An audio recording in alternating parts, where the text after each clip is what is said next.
Hello, I'm Becca, and in this radio interview, I'm talking about video games and the designing process of the games before it can be released to the public. Discussing this topic with Courtney Wilding. She is currently studying video games in college and knows firsthand what it is like to model and create a video game. The first video game created in 1958 by William Brookhaven and was called Tennis for Two. It was only available to play on an analog computer. Since Brookhaven's creation, the video games industry is now worth over $100 billion, making video gaming one of the most valuable industries in entertainment. What made you want to pursue games design?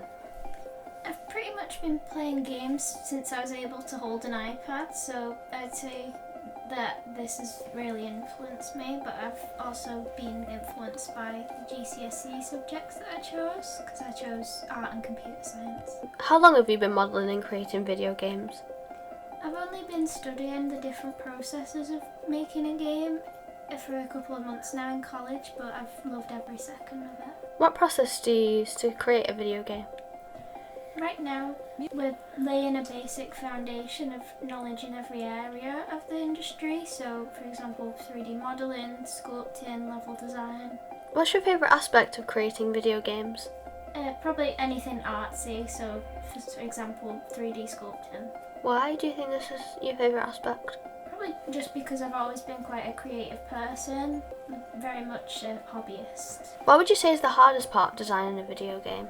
Probably coming up with a good idea and sticking to it, because I've definitely come into a few roadblocks when trying to figure out art styles, etc. How has the way you make video games adapted and changed? I'd probably have to say I've definitely improved most skill-wise, just because in such a small amount of time I've seen a lot of progress in my work. What kind of software do you use to design your games?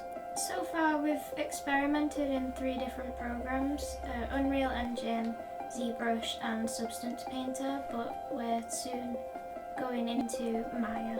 Why have you chosen to use this software?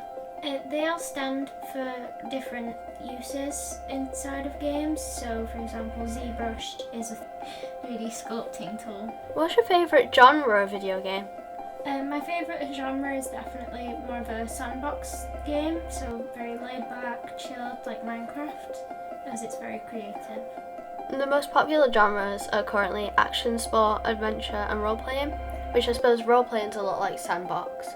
You get to choose what you want to do, how you want to do it.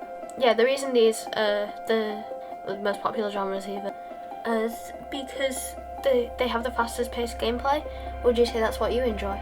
I'd say I actually enjoy quite slow-paced gameplay, just because I prefer to sort of unwind with my games, so I prefer to take a bit more time with it. What video game would you say has influenced your personal style? I'd have to say a lot of different vibrant games, kind of retro like Mario Kart, have influenced my art style the most in games because they're very colourful and fun. Would you say Mario Kart's your favourite video game? No, I'd probably have to say The Sims 4. Well, that's actually third in the most popular games, and it's followed by Fortnite and Minecraft. All of which I play. Yeah. Now, which type of games console do you use to play video games? I use an Xbox One S.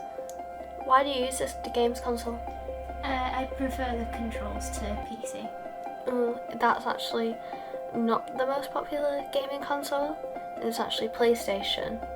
But as far as price, Xbox is definitely the cheapest, especially compared to, computers and stuff like that. Yeah, I'd say that PlayStations are also quite similar controls-wise, so it's more about preference. Yeah. Thank you for listening to my radio interview, and I hope you learned something new about video games, and that you enjoyed listening to my radio interview as much as I enjoyed creating it.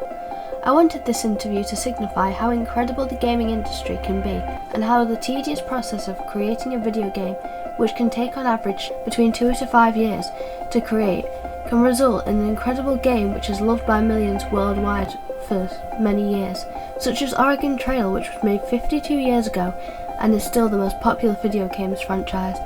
And thank you to Courtney for agreeing to do this interview with me and tell me different facts about the gaming industry.